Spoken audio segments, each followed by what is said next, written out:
My name is Jade Preston, and I'm 23 years old. I built a life out of silence, out of being overlooked, and out of everything my family thought didn't matter. I used to wonder if that made me bitter. But now I know it made me unstoppable. The Bentley hummed beneath me as I pulled into the old neighborhood, the engine so quiet it almost felt like a secret. Greenwood Hills hadn't changed, same white fences, same manicured lawns, same mailbox my father once fixed after I ran my bike into it. I slowed in front of the house I grew up in. The porch light was still flickering like it always did in winter. My old window was still missing a shutter, and for a moment the years folded into each other like pages in a worn book. But this time I wasn't standing in the shadows. I was behind the wheel of something that roared when I asked it to.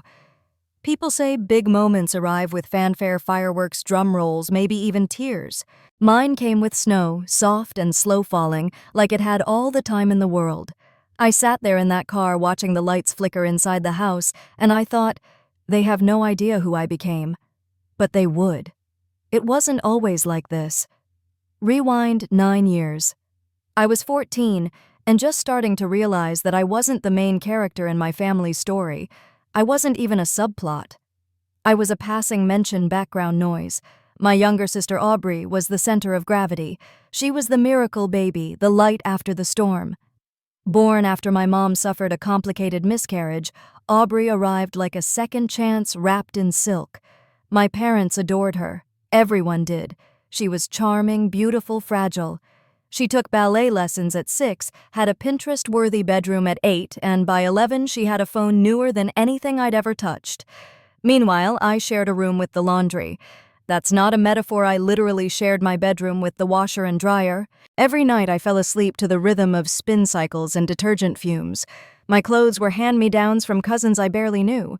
Once, when I asked for a pair of shoes that weren't already falling apart, my dad said, "Tough builds character, Jade. You're strong. You don't need all that fluff." I swallowed my pride and wore the duct-taped sneakers another year. At school, I kept my head down and my grades up. I didn't complain when they forgot birthdays, skipped school events, or missed my award ceremonies. Aubrey had flute recitals and cheer competitions. I had silence, but I kept pushing.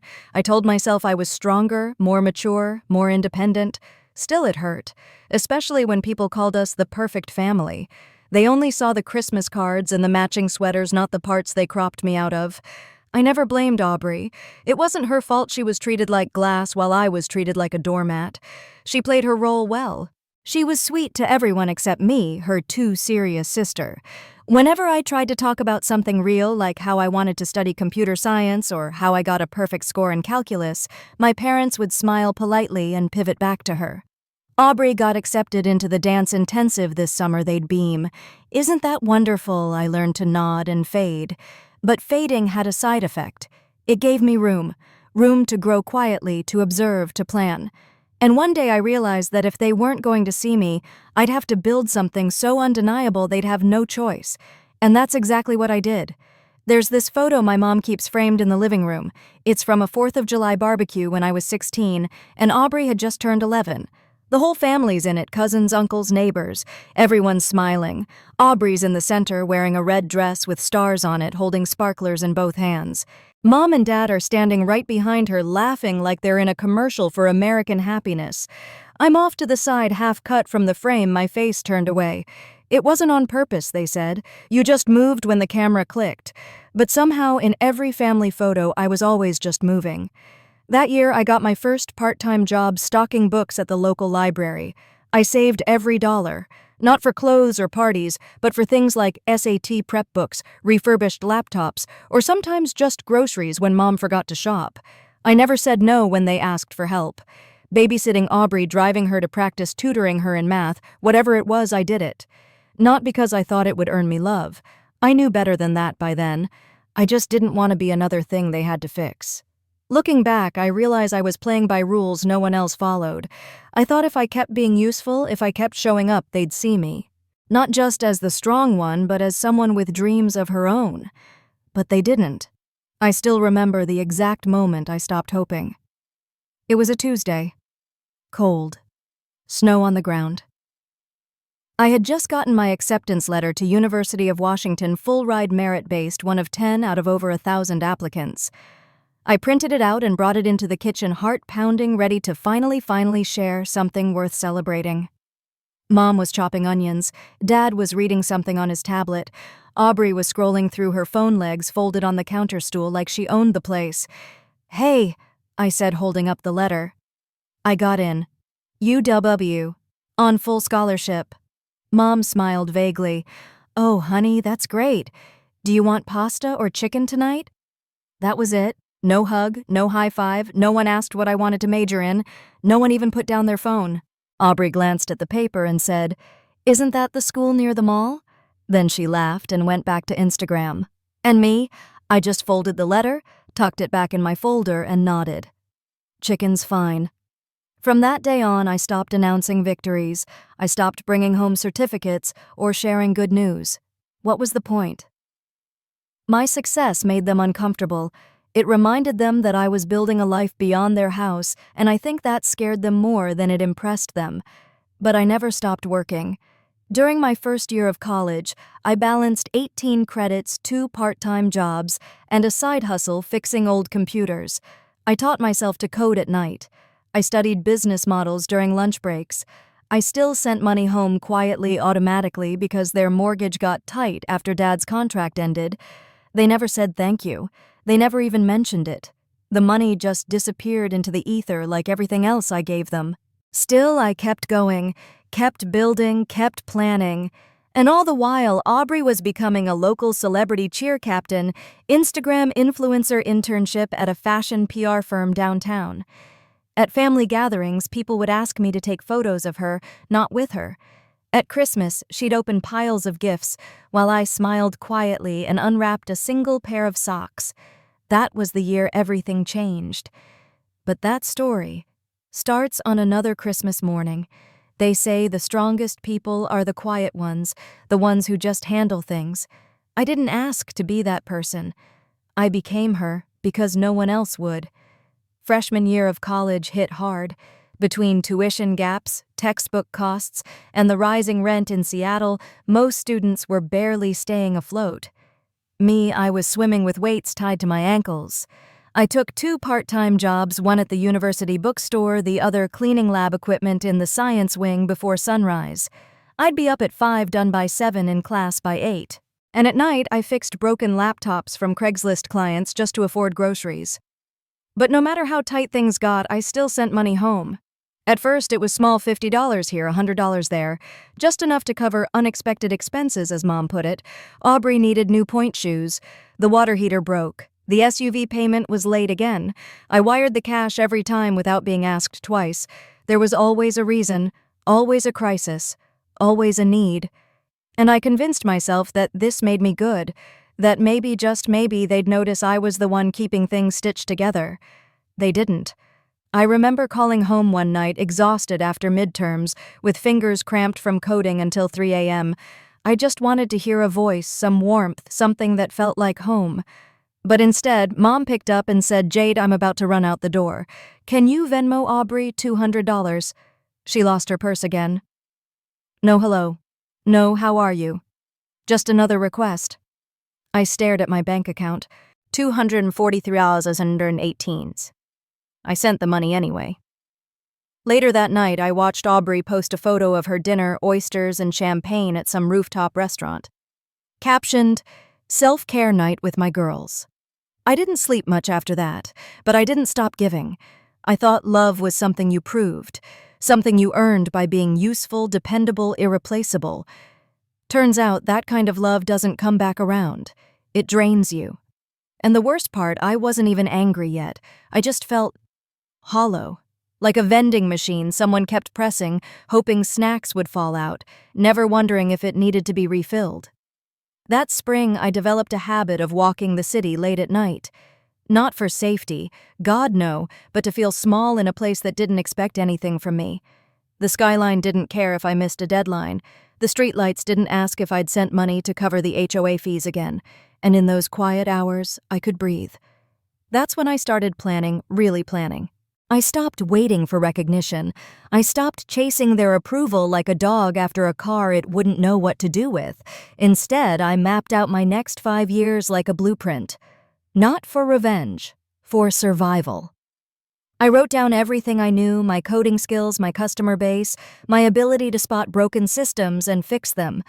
I turned my side hustle into a legitimate business, slowly, methodically. I filed an LLC. I pitched my services to small local shops who couldn't afford big tech firms. I created custom security packages for artists, teachers, single moms running Etsy stores from their basements. And with every dollar I earned on my own, something in me began to heal.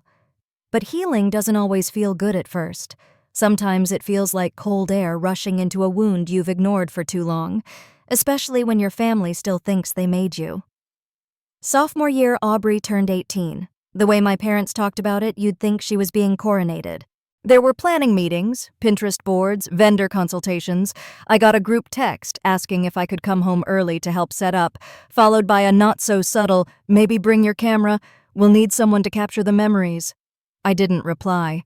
I had midterms bills, a new client onboarding, and zero desire to play unpaid photographer at another event I'd be edited out of. They threw her a garden party with white tents, live music, and a Lexus wrapped in a red bow.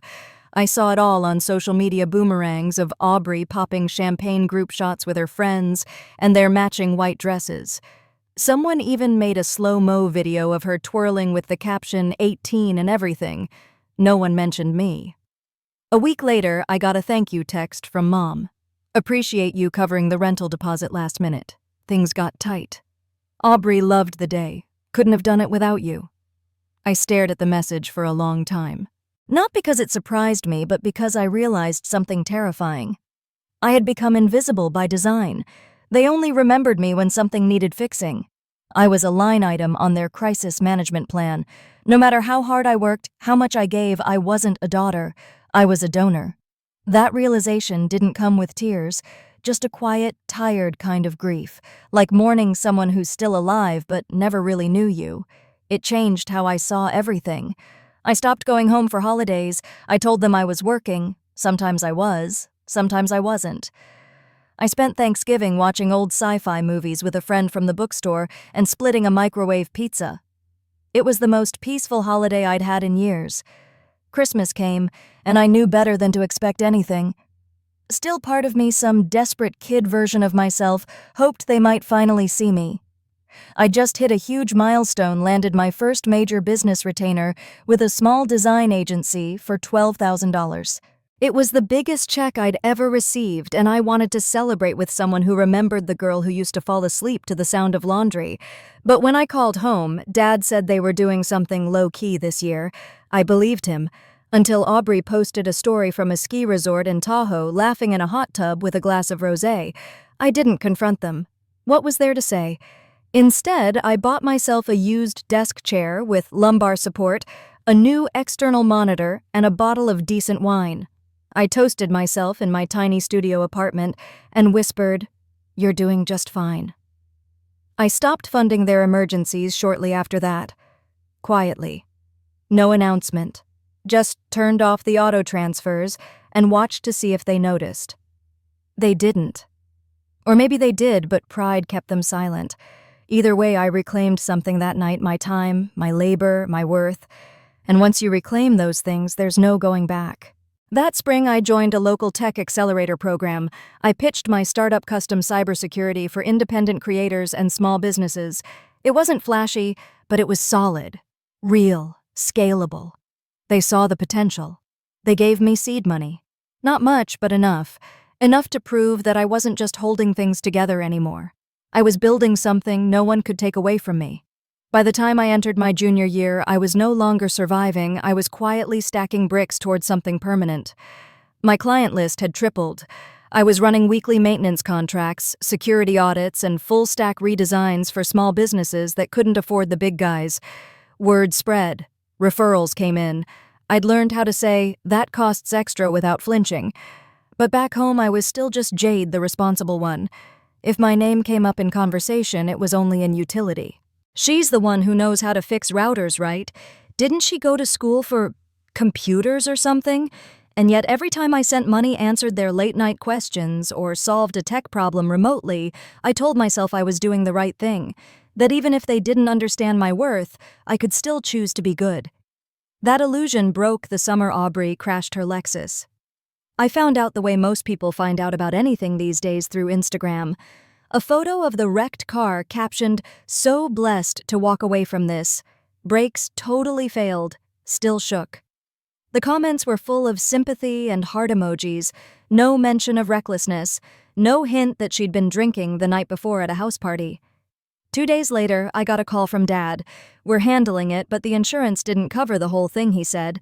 "Aubrey's really shaken. She could use some help getting back on her feet." I waited.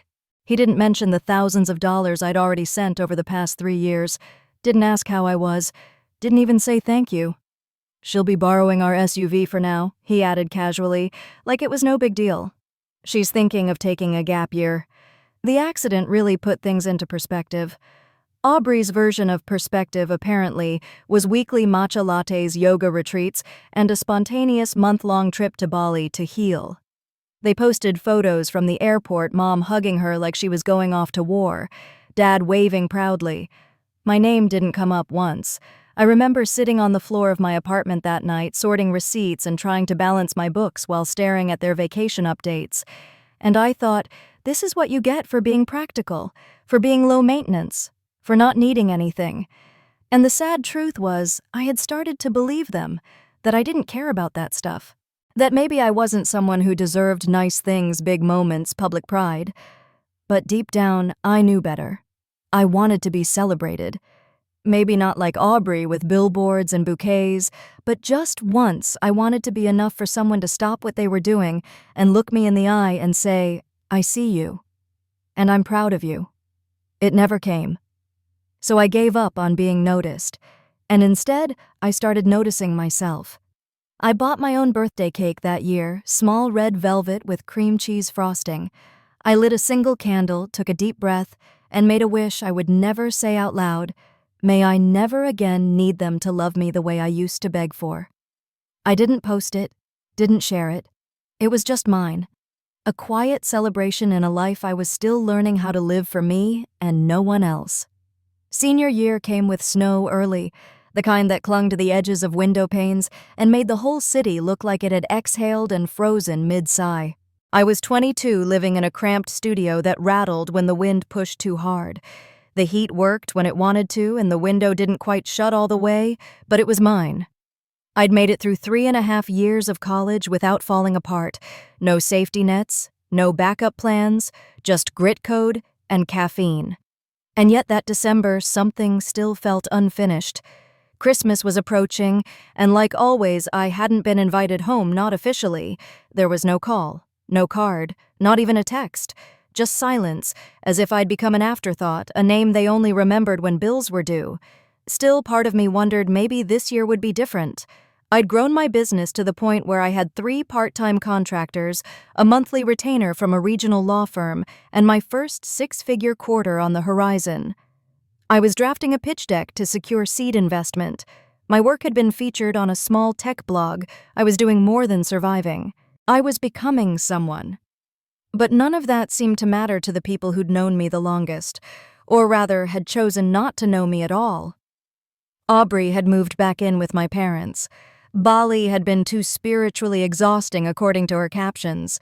She needed rest, emotional safety, and conveniently free rent. My parents welcomed her like a prodigal princess. Mom called her my little phoenix, as if burning through privilege was some form of rebirth. Meanwhile, I got calls from unknown numbers, creditors, and collection agencies asking for Mark or Sandra Preston. Turns out the house I grew up in was falling behind on payments, property taxes unpaid, HOA fees stacking up, but no one said a word to me, not directly. Instead, Mom left a voicemail one Sunday afternoon. "Hi, sweetheart. Hope school's going well. Listen, things have been a little tight.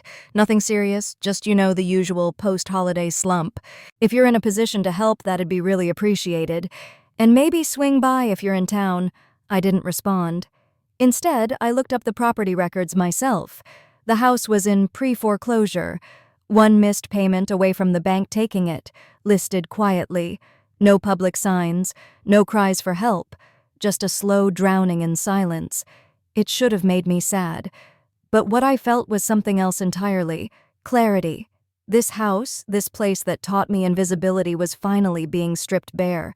The same walls that once muffled my ambition, the same rooms where my achievements were ignored, were now exposed for what they were: unstable, unsustainable, and built on denial. That night, I made a decision. I called a realtor. Quietly, professionally, no emotions, no explanations. I made an offer on the house under my business entity's name. They accepted. 3 weeks later, the paperwork was finalized. The house was mine, legally. Emotionally, that part would come later. I didn't tell anyone I bought the house. Not my parents, not Aubrey, not even the friend I shared late-night ramen with during finals week. Some victories don't need to be paraded, they just need to be claimed. Instead, I kept my head down and my hands busy.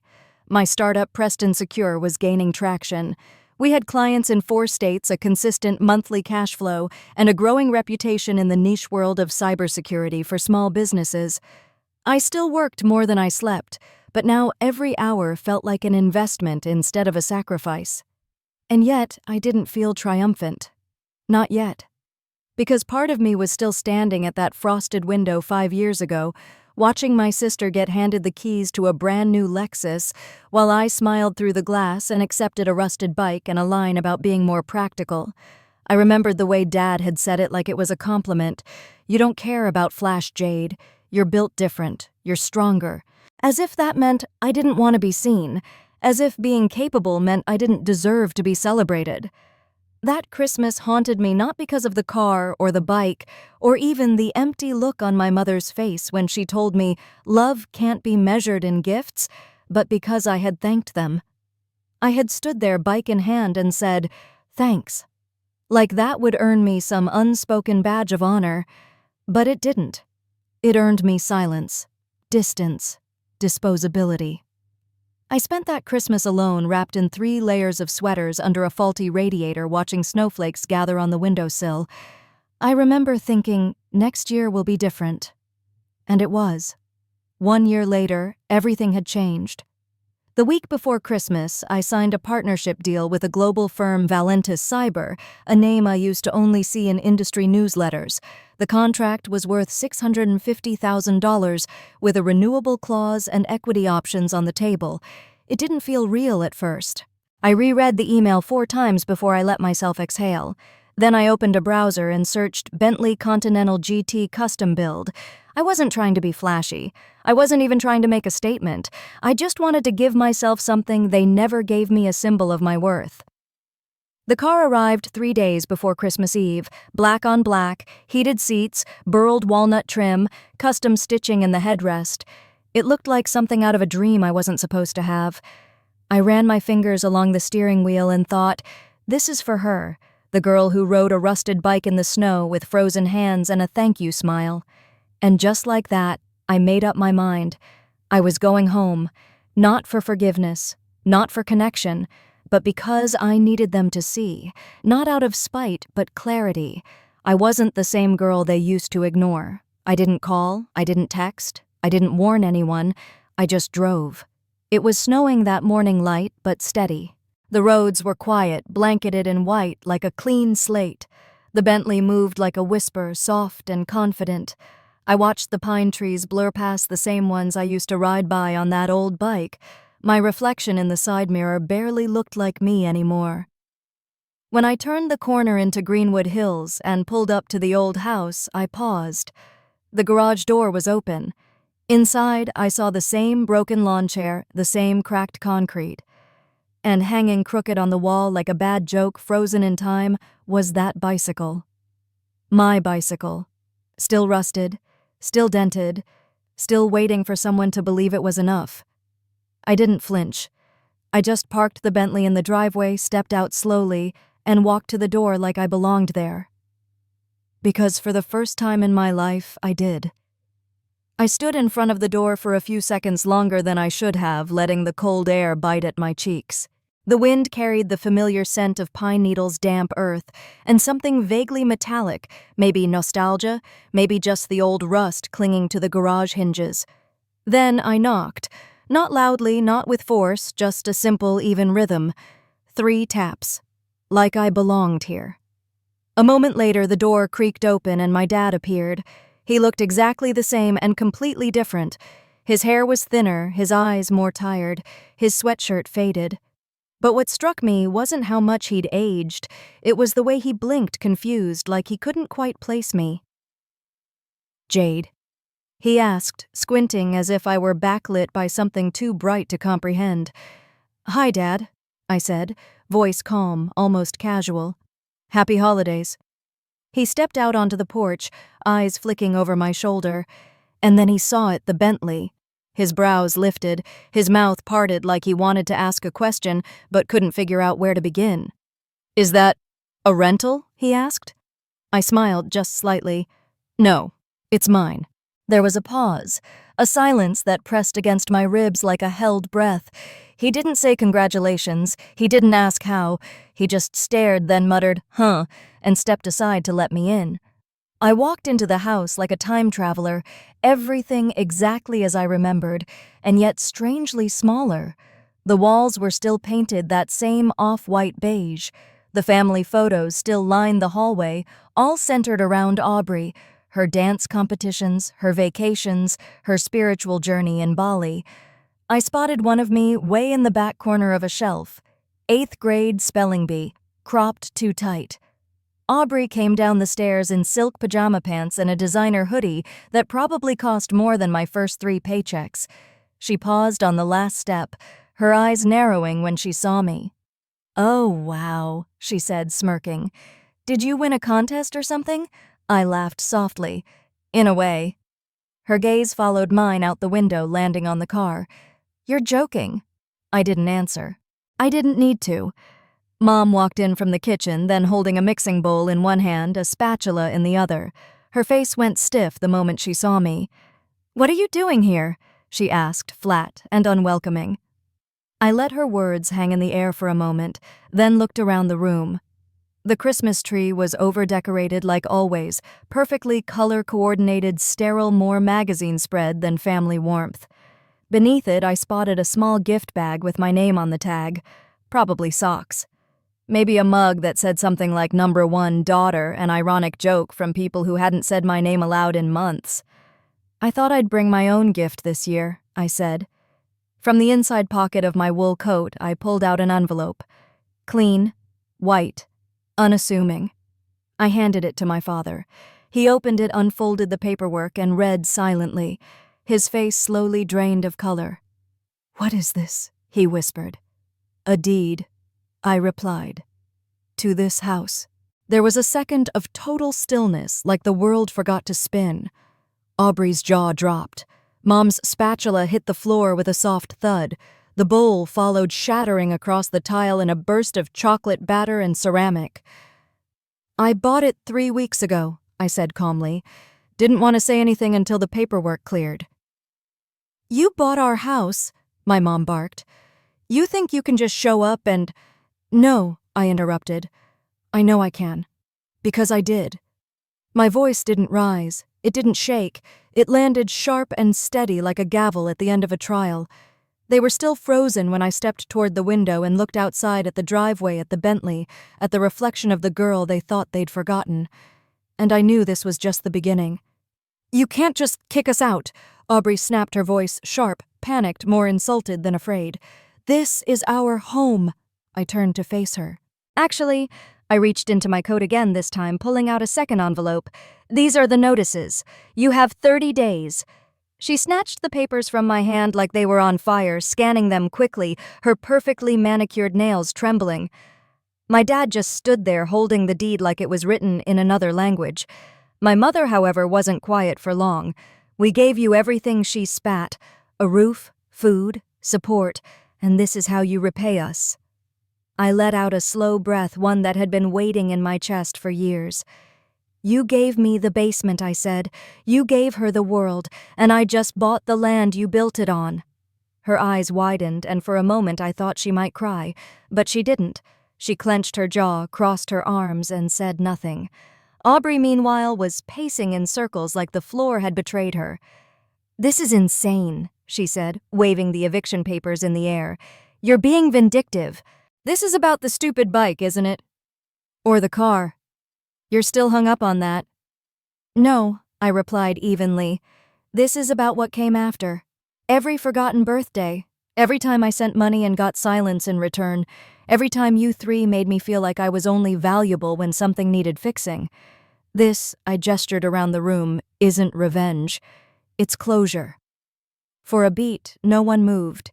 Then my dad finally spoke, voice low. "We didn't know you were struggling." That made me laugh, a short, quiet thing that held more pain than humor. "I wasn't struggling," I said. "I was surviving." "There's a difference." He looked away ashamed, or maybe just annoyed he didn't see it coming. "Why now?" my mom demanded. "Why Christmas?" I looked at the tree, the presents, the blinking lights. I let my gaze linger on the ornament that had Aubrey's name painted in gold across a ballerina's tutu. There was never one for me. Because last Christmas I said I spent the day alone in a freezing apartment with peeling paint and a radiator that wheezed like it was dying. I sat under a thrift store blanket watching snow fall through a cracked window, and I swore to myself it would be the last time I felt like I didn't exist. My voice didn't tremble. My hands didn't shake. I'd practiced this conversation 1,000 times in my head, and now that it was real, it felt oddly quiet, controlled. "I don't need your approval anymore," I added, "or your affection, or your guilt. I don't want anything from you." "So why come back?" Aubrey asked, arms crossed, eyes wet but defiant. "Why bother?"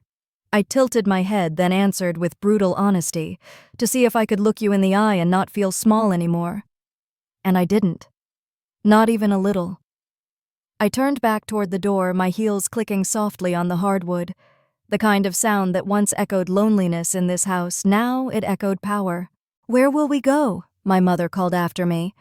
I paused with my hand on the doorknob. "That's no longer my problem." And I meant it. I stepped outside into the cold and slid into the Bentley's driver's seat. The leather was warm. The engine purred. I looked in the rearview mirror one last time, not at them, but at the girl I used to be. The one who stood in that same driveway with frostbitten fingers wrapped around a rusted handlebar and a heart full of hope. She was gone. And in her place was me. The drive away from that house felt surreal.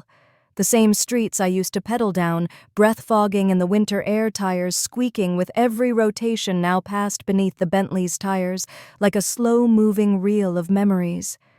Every familiar tree, every crack in the sidewalk whispered a reminder, "You made it out, and you came back on your own terms." But I wasn't euphoric. I wasn't angry either. I was still. There's something unsettling about getting exactly what you thought you needed. I had imagined this moment for years, the confrontation, the shock on their faces, the quiet power of my success crashing into their carefully curated denial. But it didn't feel like a victory lap. It felt like a eulogy. Not for them. For the version of me that kept hoping they would change. Back at my place, I sat in the garage for a while before going inside. Just sat in the stillness, letting the silence wrap around me like a weighted blanket. The kind that doesn't comfort so much as contain. I thought about what came next. I didn't expect them to beg. I didn't even expect them to call. If they were anything, they were proud. And pride is a wall you can't climb for someone. They have to tear it down themselves. The next morning, I woke up earlier than usual. My inbox was already full: client questions, investment meeting reminders, new inquiries. I opened my laptop and got to work like any other day. Except it wasn't just any other day, because now I owned more than a business. I owned my story. Later that afternoon, a certified letter arrived from the county records office, final confirmation of the deed transfer. I placed it in a fireproof folder and filed it away with the rest of my business documents. Aubrey posted something cryptic on her Instagram, a blurry photo of a sunset with a caption that read, "Some people would rather destroy than forgive." The comments were flooded with concerned friends and supportive emojis. I didn't react. I didn't like the post. I didn't correct the narrative. Let her pretend I was the villain if it helped her sleep. I knew the truth. And for once, that was enough. A few days later, I got a call from an unknown number. I almost let it go to voicemail, but something in me said to answer. "Hello." There was a pause. Then, "It's Dad." I didn't say anything. I just wanted to say, I read through everything. The papers, the mortgage. I didn't realize how far behind we were. Your mother kept most of it from me. I stayed quiet. I know you didn't have to step in, but you did. Still, I didn't speak. I guess I just wanted to say, thank you. That almost got me. Almost. But instead I said, I didn't do it for you. There was another pause, then a soft, resigned, I figured. Before he hung up, he added one last thing, for what it's worth. You turned out strong. I ended the call without responding. Because strength isn't something you say. It's something you build in the quiet brick by brick while no one's watching. That night, I poured myself a glass of wine and walked through my apartment, my space. Everything in it I had chosen. Nothing borrowed, nothing handed down. The lamp in the corner, the leather-bound planner on my desk, the fake plant by the window, all of it mine. I thought about the girl I used to be, the one who measured her value by how useful she could be to people who never bothered to understand her, and I made her a promise, never again. 2 weeks after I handed them the eviction notice, the house was legally completely mine. The documents had cleared, the transfer recorded, and my name was etched into the records, permanent, public, undeniable. But I didn't rush back. I didn't show up with boxes or celebration. I waited. I needed time. Time to let the dust settle, not just in the physical space, but in my head, in my heart. Because what came next wasn't about winning. It was about redefining the ending. No more chasing closure through confrontation. I wanted peace. I wanted control. I wanted to walk through that house and not flinch at the memories tucked into every corner. On the first morning of the new year, I made the drive. There was no snow this time, just a crisp chill and a dull gray sky. When I pulled into the driveway, it struck me how small the house looked now. As a child, it had seemed so large, so authoritative, like it held the final say on who I was allowed to be. But now it was just wood and windows, aging bricks and memories. I unlocked the front door with my own key. The smell hit me first, something faintly sweet and musty. The scent of a place paused mid-life. I walked through the hallway, slowly past the same photos still left hanging. I didn't take them down. Not yet. I wanted to see what they saw, who they chose to remember. Aubrey in her ballet tutu at 5, Aubrey in her prom dress at 17, Aubrey at the airport boarding for Bali, waving like a celebrity. My photos were few, if any. One of me at a spelling bee, another at a science fair, cropped, blurry, tacked to the side of a corkboard like an afterthought. I moved into the living room and sat on the old couch, the one that used to swallow me whole, while my parents sat across the room talking about Aubrey's future like I wasn't there. The cushions had sunk deeper than I remembered, or maybe I had just learned to sit taller. I stayed there for a while, letting the silence stretch. No arguments, no demands, no one asking me to send money or fix Wi-Fi or cover the difference on a car loan. Just me, alone, and not lonely. Eventually, I wandered into the room that used to be mine. It was still being used for storage boxes, random furniture, a broken lamp. The wallpaper had peeled in one corner. My childhood desk was still there, wedged against the wall like a forgotten relic. I ran my hand across its surface. Scratches, ink stains, a faded sticker that said, "Future Coder," something I'd printed myself from a library computer when I was 15. Back when no one believed in me. Not even me, really. I opened the closet, half expecting it to still smell like fabric softener and disappointment. It did. But I didn't cry. Instead, I smiled. Because I wasn't that girl anymore. The one who thought worth was earned through obedience. The one who believed silence was a virtue when it really was a cage. No, I had outgrown this house long before I owned it. But now I could rewrite its story. I decided then and there I wouldn't sell it. I wouldn't gut it for profit or renovate it into something shiny and new. I'd leave it as is for now, but I'd reclaim every inch of it. Slowly. Deliberately. This place had been their legacy. Now it would become mine. Not as a monument to pain, but as proof of transformation. As I stood at the threshold of the front door once more, I looked back at the hallway, the crooked frames, the old rug, the dust on the baseboards. It no longer felt like their house. It felt like mine. By mid-January, the house was empty. No more scented candles masking tension. No more matching throw pillows on the couch. No more holiday decorations clinging to the illusion of togetherness. The rooms had been cleared out hastily. A few pieces of furniture remained, things too worn or too heavy to justify keeping.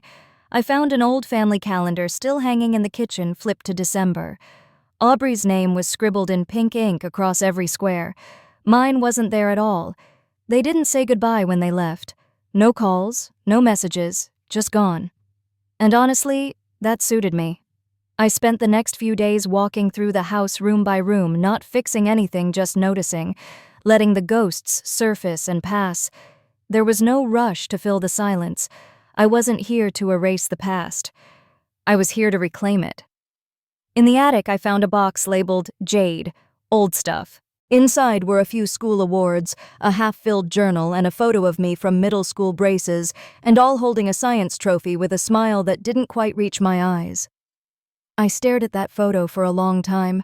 That girl had waited so long to be seen, and she'd learned to survive without it. I kept the photo. Everything else went into the donation bin. It was during one of those quiet afternoons cleaning out the master bedroom closet that I found it. An envelope. Thick. Yellowed at the edges, tucked inside a shoebox beneath old winter coats. On the front, in careful handwriting, was my grandmother's name, Elaine M. Preston. I hadn't thought about Grandma Elaine in years. She died when I was 16. Quietly, without much fanfare. There'd been no big funeral, just a small service. No inheritance, no reading of the will. At the time, Dad had simply said she didn't have anything left to give. I opened the envelope with cautious fingers. Inside were two things. First, a folded letter, handwritten, in ink that had faded to a soft navy. To my first grandchild, Jade. You always made time to visit me, even when no one else did. You never acted like my stories were silly or my house too small. You brought me tea and fixed my Wi-Fi when no one else would bother. You made me feel like I still mattered, and for that, I leave you what I can. My savings account, the stocks in the filing cabinet, and the jewelry in the blue box belong to you. I told your parents. I hope they do the right thing. Love, always. Grandma Elaine. The second item was a photocopy of her original will, signed, dated, witnessed. It clearly stated that her estate, valued modestly but significantly, was to go entirely to me. I sat down on the edge of the bed, stunned. My pulse pounded in my ears. I read the letter again and again. They knew, they had known, for years, and they said nothing. Instead, they let me believe that my grandmother left this world without a word, that I didn't matter enough to be remembered, let alone honored. They took what she meant for me and buried it literally and figuratively under a pile of coats in a closet I wasn't supposed to open. Grief surged up, but it wasn't grief for Grandma. It was for the girl I had been back then, the one who sat through a hollow funeral clutching tissues, wondering why it all felt so empty. Now I knew why. They'd stolen the last thing that was ever truly meant for me, and even that couldn't stop me. I spent the rest of the evening sitting on the hardwood floor of the master bedroom, the letter spread out beside me, the will resting in my lap. The silence in the house was different now, less heavy, more resolved, like it was waiting with me. I didn't cry. That surprised me. Maybe there was nothing left to cry about. Maybe the ache had burned itself out years ago, and all that remained was a clean, sharp understanding. They had lied, not passively, not by accident. They had chosen to keep my inheritance from me, and that made everything else make sense, the casual dismissal, the emotional distance, the way they always steered conversations away from Grandma Elaine when I asked about her after the funeral. I thought it was grief. It was guilt. The next morning I made an appointment with a probate lawyer, just to confirm what I already suspected. The document was legitimate. Grandma's assets had been transferred to my parents' control under the assumption that I didn't exist in the will. Fraudulent by omission. Illegal in spirit, even if technically expired by statute. "Do you want to pursue legal action?" the lawyer asked, gently reading my face. I shook my head. "No," I said. "I just wanted to know I wasn't crazy." He nodded. "You're not." I left the office feeling lighter than I had in years. But life has a sense of humor. Or maybe it just likes symmetry. Because that same afternoon while I was reviewing vendor contracts at my apartment, I got an email alert new applicant submitted resume to Preston Secure. I clicked it open more out of habit than curiosity. And there it was, Aubrey Preston, applying for a marketing assistant role at my company. I stared at the screen for a full 30 seconds, unsure whether to laugh or shut the laptop and walk into traffic. Her resume was surprisingly polished. She had internships listed mostly short-term, mostly unpaid, buzzword-heavy, a minor in communications, basic software knowledge, a few certifications that were little more than online seminars, and under references she'd listed a yoga instructor and someone who used to work at a juice bar. No mention of me, of course. Attached was a short cover letter. I'm eager to find a meaningful role in a mission-driven company. I believe in empowering women-owned businesses and contributing to brands that reflect strong, values-based leadership. I had to reread that line twice. If only she knew who she'd sent it to. For a moment, I considered deleting it, or rejecting it outright with a templated, "not a fit at this time." But something stopped me. Not revenge, not curiosity, just clarity. A full circle. A test. I forwarded the application to my operations coordinator with one sentence, "Schedule her for an interview. I'll sit in." An hour later, I got a Slack message back. "Wait, is this your sister?" I replied. "She doesn't know that yet." The interview was scheduled for the following Tuesday at 10:00 a.m. sharp. I didn't tell anyone on the team who she was, not even the senior coordinator who prepped the welcome materials. I wanted this to be clean, clinical, no drama. I wasn't here to embarrass her. I wasn't here to hurt her. I just wanted to see with my own eyes what she'd become when no one else was there to smooth things over. At 9:58, she walked into the office 10 minutes early as recommended, dressed smartly, professional even, a navy blazer, cream blouse, neatly pressed slacks. Her hair was pinned up, makeup natural but polished. If I hadn't known her, I might have been impressed. But I did know her, and I could see it in her eyes, the way they darted, scanning the walls, the company logo, the open layout workspace with clean desks and humming productivity. She didn't recognize it yet. She didn't know. I stayed in my office while the team gave her the preliminary run through our mission, our products, our client base. I watched from the glass walls as she smiled, nodded, answered politely. She looked eager, humble, a little nervous. That was new. At 10:22, the coordinator walked her into the conference room. I was already sitting there, laptop open, legal pad beside me, coffee cooling to my right. She stepped through the door and froze. For a full 2 seconds, her face went blank, then confusion, then forced cheer. "Jade," she said, half laughing. "Oh my God, what are you here for something?" I didn't smile. "Hi, Aubrey. Please take a seat." She glanced back toward the hallway, clearly unsure if this was a joke. "Wait, I'm the founder of Preston Secure," I said calmly. "This is your second-round interview." Her jaw slackened just slightly before she caught it. She sat down stiffly, tucking her blazer closed like armor. "Oh," she said. "Wow. I didn't realize." "No reason you should have," I replied. "Let's begin." For the next 20 minutes, I interviewed her like she was any other applicant. I asked about her experience handling deadlines, her familiarity with B2B marketing tools, her ability to work in team environments. I pressed on her vague buzzwords drilled into the gaps between her internships, asked what she'd learned from her last job beyond collaboration. To her credit, she held it together. Her answers were rehearsed but coherent. She stammered once or twice, but recovered quickly. Still, I could see the flicker behind her eyes, the dawning recognition that she wasn't just applying to any job. She was sitting across from the sister she once called too serious to be likable, the one who paid for her ballet shoes and got a thank you text at best. At the end of the interview, I closed my laptop slowly. "Do you have any questions for me?" I asked. She hesitated. Then, "Why didn't you say anything before now?" "Would it have changed anything?" I asked back. She opened her mouth, then closed it, looked down at her hands. After a long pause, she said, "I didn't know you were doing all this." I nodded. "That's because you never asked."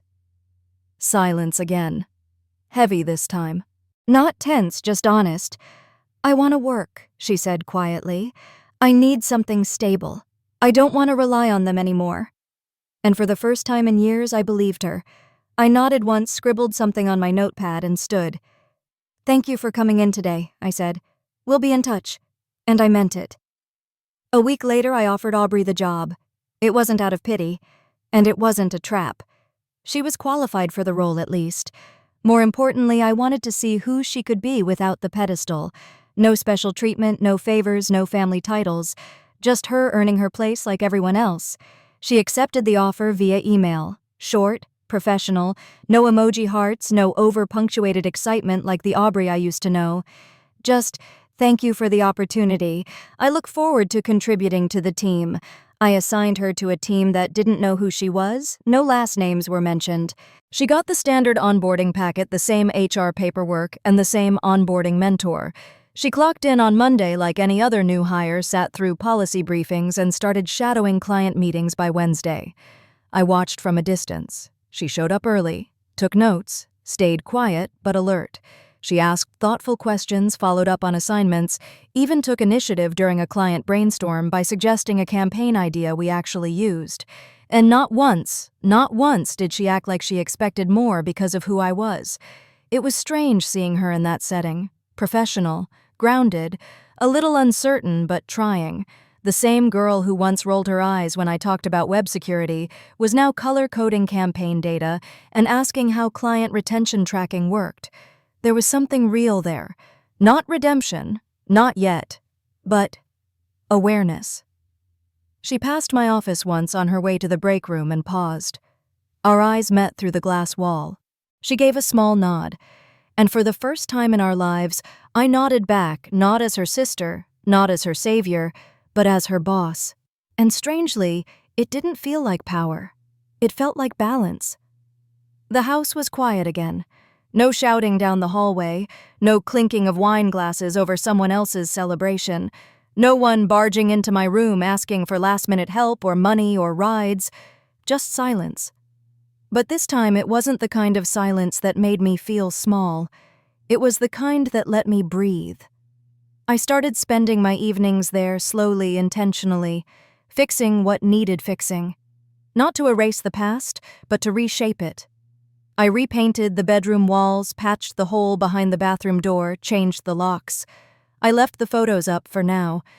Not out of sentiment, but because I wanted to see them differently. Not as proof of my exclusion, but as evidence of everything I'd built in spite of it. I brought in a new couch, one I chose myself. A deep green velvet sectional with plush cushions and no memories. I lit candles that smelled like cedar and citrus instead of old potpourri. I cooked meals in that kitchen while playing jazz on the speakers. It was mine now. All of it. One night I sat by the fireplace with a glass of wine and the original letter from Grandma Elaine beside me. The will, the words, the truth, it was all still there, still mine. But I didn't need the money anymore. What I needed was the validation, and she'd given it to me when no one else did. For a long time I stared at the flames and let the quiet settle into my bones. It didn't feel like loneliness anymore. It felt like space. Space I'd earned. Space they couldn't take back. I didn't forgive them. Not yet. But I didn't hate them either, and that was new. A few weeks into the new year, I got a handwritten letter in the mail. No return address, but I recognized the writing instantly, elegant, careful, like every word had been debated before landing on the page. It was from my mother. Jade. I don't expect this to make a difference, but I wanted to say it anyway. We made mistakes, big ones. Not just with the house or the money or Grandma's will. We failed you in all the quiet ways. The ones that don't make headlines but leave bruises just the same. I thought I was being practical. I thought raising a strong daughter meant letting her figure it out alone. I didn't realize I was teaching you that love is something you have to earn by being useful. That wasn't the lesson I meant to give, but it was the one you got. And I'm sorry for that. I don't expect you to forgive us. I wouldn't either, but I hope someday you'll find room for something softer between us, even if it's not love, even if it's just peace. Mom. I read it once, then again. And for the first time in a long time, I didn't feel the immediate urge to throw something, because it wasn't an excuse. It wasn't a manipulation. It was honest. She wasn't asking for a reunion or a reset, just a crack in the wall we'd built, a sliver of possibility. I didn't respond, not right away, but I folded the letter and placed it in the same folder as Grandma's will. Not because I needed to keep it, but because some things deserved to be remembered even if they came too late. Forgiveness would take time, but something softer, that felt possible. Spring came early that year. The snow melted off the sidewalks in long, glistening streaks, and for the first time in what felt like years, sunlight streamed through the front windows of the house without feeling cold. I opened those windows, let the breeze in, and stood barefoot in the living room just to feel the floor beneath me. It was a small thing, but it felt like ownership, not just of a house, but of my life. Aubrey still worked at the company. She'd never mentioned the house, not once. I didn't bring it up either. We kept things professional, cordial, clean, and somehow that made it easier than trying to force sisterhood out of old wreckage. But one Friday afternoon, as we were both leaving late, she stopped by my office. She stood in the doorway for a few seconds before speaking. I drove past the house the other day, she said. I looked up, surprised she'd brought it up at all. It looks calmer, she added. I smiled faintly. It is, she nodded. You did a good job with it. There was a pause, a quiet, not uncomfortable but uncertain. Then she said, I was never supposed to be the favorite. I just went along with it. I didn't know how to stop it without losing everything. That caught me off guard. It didn't erase anything, but it humanized her in a way I hadn't let myself consider before. I used to think you didn't care, she went on. But now I realize you just learned how to survive without applause. That takes more strength than anything I've done. I didn't say much, just thanks. Then I stood, grabbed my bag, and walked out with her. We didn't hug, we didn't cry, but we walked side by side to our cars, and when she drove off, I didn't feel that old tug of resentment in my chest, just stillness, peace, maybe. That weekend, I hosted my first dinner in the house. Nothing big, just a few friends, good wine, fresh flowers in the entryway. As I set the table, I realized something profound. I wasn't proving anything anymore. Not to them, not to her, not even to myself. I had already won quietly, gracefully, and entirely on my own terms. The day of the grand opening felt like a different lifetime. The new Preston Secure headquarters stood tall on the same block where I used to catch the bus to school back when I was still riding that rusted bike headphones and head down, hoping no one noticed me. Now the building had glass walls, exposed brick, and my name etched in metal near the front entrance. Jade, Preston founder and CEO. People showed up early. Investors, local press, small business owners we'd helped over the years. My team buzzed with excitement, handing out name badges and gift bags, while the catering crew arranged fresh pastries and espresso stations. There were cameras, microphones, ribbon-cutting scissors that gleamed under the sunlight. I wore a tailored navy suit, no designer label, no overstatement, just strong lines, clean confidence, something that said, I earned this. Before the speeches began, I stepped aside and watched as people moved through the space I had built. I saw a teenage girl walk in with her mom, eyes wide, as she stared at our demo wall showcasing real-time cyber defense visuals. She pointed, whispered something, and the mom smiled. That was the moment it hit me. This wasn't just for me anymore. It was for every girl who was told to stay quiet, every daughter who was called too practical, every woman who'd ever built her future from scraps left behind. I took a deep breath, let it settle in my chest, and smiled, because this was mine. And I was finally fully home. When it came time for the media Q&A, I stood behind the podium, calm and steady beneath the soft hum of camera shutters. I'd spoken at panels before pitch to investors-led webinars, but this was different. This was personal. A local journalist raised her hand. "Jade, your company's mission is rooted in empowering underrepresented voices in tech and business. What inspired you to start all this?" I paused, just for a moment long enough for the quiet to feel intentional. Then I smiled. "A bicycle," I said. "And a Bentley." A few people laughed gently, not fully understanding but sensing the weight of the story behind it. I continued. "I grew up in a family where I was often overlooked. My sister was the star, the miracle child. I was the practical one. And when she got a luxury car for her birthday, I got a rusted bicycle. That moment didn't break me. It revealed me. It showed me who I was and what I'd have to become." The room was silent now, hanging on every word. "I started this company not just to succeed, but to build something no one could ignore. Not out of spite, but out of truth. Out of a need to say I was here, I mattered, and I built this from the ground up." Applause broke the stillness. Not explosive, just steady, respectful, real. And for the first time, it didn't feel like I was reclaiming anything. It felt like I had arrived. That night after the event, I returned to the house. No cameras, no speeches, just me. I walked through each room again barefoot this time like I used to as a kid. The walls no longer echoed with the weight of everything unspoken. They held something else now, peace and proof. I stopped in front of the old closet where my desk used to be and touched the doorknob. This place used to feel like a cage. Now it feels like a quiet kind of freedom. I thought about the girls watching from across the world, the ones whose stories sound like mine, the ones who were told to be strong but not loud, to be smart but not seen. To them, I say this: you do not have to wait to be chosen. You do not have to earn the right to be visible. Build your table, open your door, speak your truth even if your voice shakes, and when they hand you a rusted bicycle and tell you to smile, pedal harder, pedal farther, pedal until you pass them all. You don't need to prove anything, but if you do, make sure it's for yourself. Because healing isn't weakness, success isn't revenge, and silence is no longer survival. If you felt something in this story, share it. Tell your story in the comments. And don't forget to hit subscribe because we're not done rewriting endings, not by a long shot.